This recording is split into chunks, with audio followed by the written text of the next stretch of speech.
Thank you, Mr. Speaker.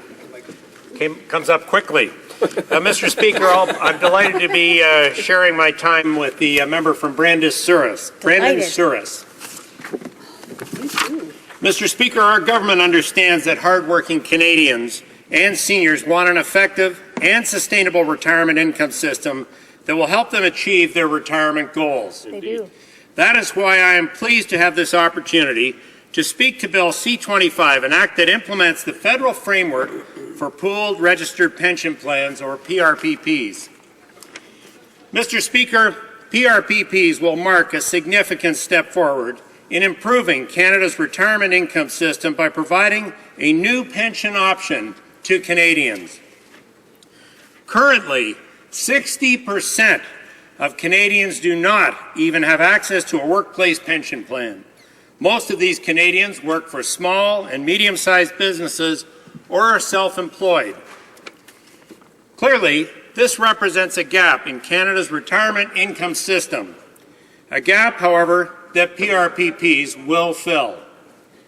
PRPPs will allow these Canadians access a pension plan for the very first time. In short, PRPPs will be a broad-based, low-cost, privately administered pension plan option. Think of it this way, Mr. Speaker. By pooling pension savings, the cost of administering the pension fund will be spread over a large group of people. This will allow plan members to benefit from lower investment management costs, lower than those typically associated with the average mutual fund. Mr. Speaker, do you know what this means? It means that more Canadians will have more money left in their pockets for when they retire. Simply put, the PRPP is the most effective and targeted way to address the gap in Canada's retirement income system. How will they do this, you might ask? PRPPs will address this gap by first providing a new, accessible, straightforward, and administratively low-cost retirement option for employers to offer to their employees. Next, it will allow individuals who currently may not participate in a pension plan, such as the self-employed or employees of a company that do not offer a pension plan, to make use of this new option. Enabling more people to benefit from the lower investment management costs that result from membership in a large pooled pension plan. Next, allowing for the portability of benefits that will facilitate an easy transfer between plans. And finally, ensuring that funds are invested in the best interests of plan members. Hear, hear. Clearly, Mr. Speaker, PRPPs are what Canada's retirement income system has been waiting for. Hear, hear. This is why it's so important that the provinces follow the lead of our government and implement PRPPs as quickly as possible. By doing so, Canadians from coast to coast will be able to take advantage of this great new pension option. Unfortunately, though, Mr. Speaker, not everyone feels the same way. While our government is trying to move forward to implement PRPPs, the NDP would rather take the irresponsible and reckless route. They want to double CPP. Do you know what that would do, Mr. Speaker? That would result in higher CPP contribution rates for employers, employees, and the self-employed. In the case of small and medium-sized business owners, it would act as a payroll tax. And that, Mr. Speaker, is a tax on job creators. But don't take my word for it, Mr. Speaker. Let's see what the Canadian Federation of Independent Business has to say. According to their research, quote, to double CPP benefits would kill 1.2 million person years of employment in the short term alone. Sure. End of quote. Only the NDP would propose something so reckless. That's the difference between our Conservative government and the irresponsible NDP. While our government is committed to generating economic growth and long-term prosperity, the NDP have no problem jeopardizing Canada's fragile economic recovery by imposing higher taxes on job creators. That, to me, is unbelievable. It should be clear, doubling the CPP is the wrong decision for Canada and our economy. Unlike the NDP, our government believes that lower taxes help to generate economic growth and create jobs for Canadians. Just look at the facts, Mr. Speaker. Since July 2009, more than 750,000 net new jobs have been created. What's more, Forbes magazine ranks Canada as the best place for businesses to grow and create jobs. Wonderful. Mr. Speaker, when it comes to the economy, there's no doubt why Canadians trust this government. This government gets results. And Mr. Speaker, that's why Canadians trust this government to keep Canada's retirement income system strong. Allow me to take a moment and tell this House just how much our government has done to ensure that Canada's retirement income system will continue to be the envy of the world.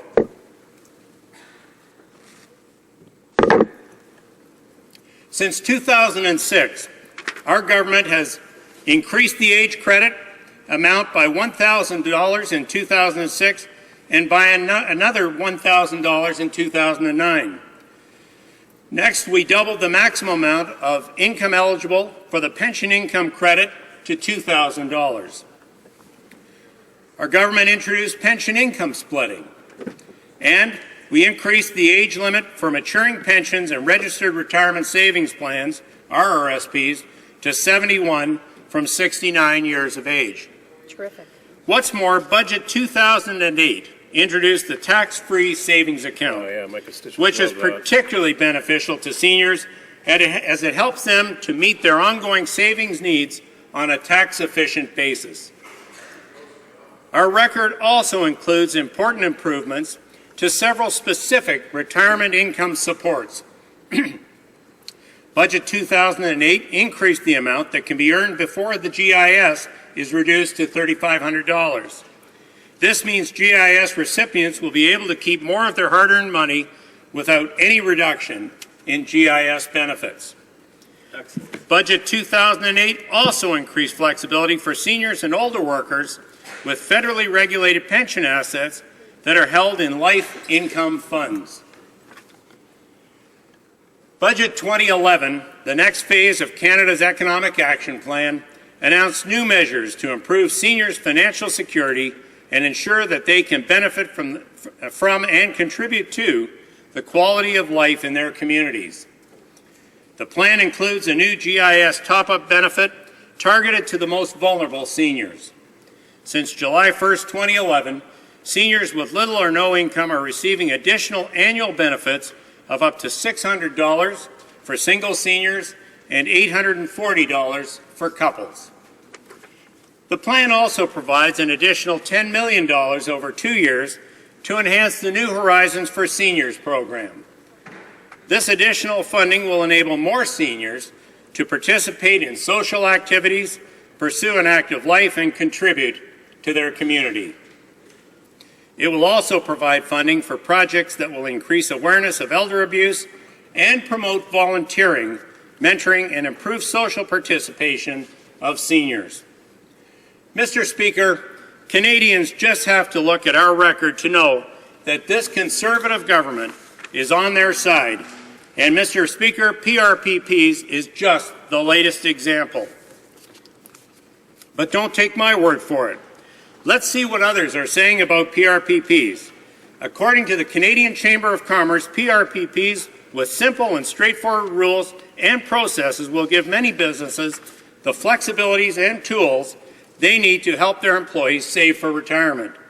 Greg Thomas of the Federal and Ontario Director of Canadian Taxpayers Federation says Canadians will be able to save more for retirement with this new pension plan.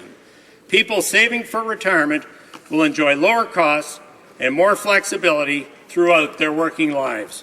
Mr. Speaker, it seems pretty clear to me, and it seems pretty clear to Canadians, PRPPs are the way to go. Hear, hear. Thank you, Mr. Speaker. Question et commentaire, l'honorable député de Sherbrooke, Haute-Saint-Charles. Député pour son discours. Nous savons, Monsieur le Président, que les CELI, c'est de l'épargne qui est offerte aux Canadiens et on sait que les CELI c'est souvent les personnes qui sont plus en moyen qui peuvent en profiter, donc les gens riches en général ou des gens qui sont rendus à un moment de leur vie où ils transforment leur fonds de pension en CELI pour pouvoir économiser des impôts et pouvoir ainsi assurer leur vieillesse plus longtemps. J'aurais une question au sujet du fonds de pension parce que ça fait plusieurs fois qu'on l'entend depuis ce matin. Depuis quand un fonds de pension est-il considéré comme étant un impôt à la source relevé chez les employeurs? Et pourquoi on ne demande pas, on oblige les travailleurs dans ce fonds de pension-ci à cotiser alors que l'employeur, on oblige les travailleurs à cotiser alors que l'employeur n'est pas obligé? Je vous remercie, M. le Président. The honourable member for Don Valley West. Well, Mr. Speaker, I thank my colleague for the question, and let me just say that as a small business person, small, medium-sized business person in my previous career path, my business struggled with options to provide security to our employees. And we used, for example, RRSPs, group RRSPs in our business as one means of providing an option to our staff, our team. And this plan, to me, is the perfect opportunity where we can, for low cost, for flexibility, for greater ability of our employees to get in, provide a product, an option that gives our staff the opportunity to participate in something that they simply never had before. Thank you. Questions and comments? The honourable member for Winnipeg North. Thank you, Mr. Speaker. The member himself would no doubt acknowledge that the number of individuals that will benefit from this particular legislation is somewhat limited. Yes, it is a large number of Canadians, and there is some value in terms of establishing this fund. It can be used as a tool to facilitate additional retirement funds for many seniors going forward. But for vast majority of Canadians, they're quite concerned in regards to the future of CPP. And what they're looking for is the government of Canada to sit down with the different provinces across Canada and look at ways in which we can enhance and improve the quality of life of people that are going to be retiring in the future by making a more sincere, genuine investment in CPP. I'm wondering if the member can provide, from his perspective, his thoughts on the CPP versus this particular pooled pension plan, and that, in fact, it would be definitely worth the government's time and effort to be working with the provinces to improve the CPP. The honourable member for Don Valley West. Well, thank you, Mr. Speaker, and I thank my colleague for a good question, because that's obviously a question that is at the root of the decision process that evolved the PRPP.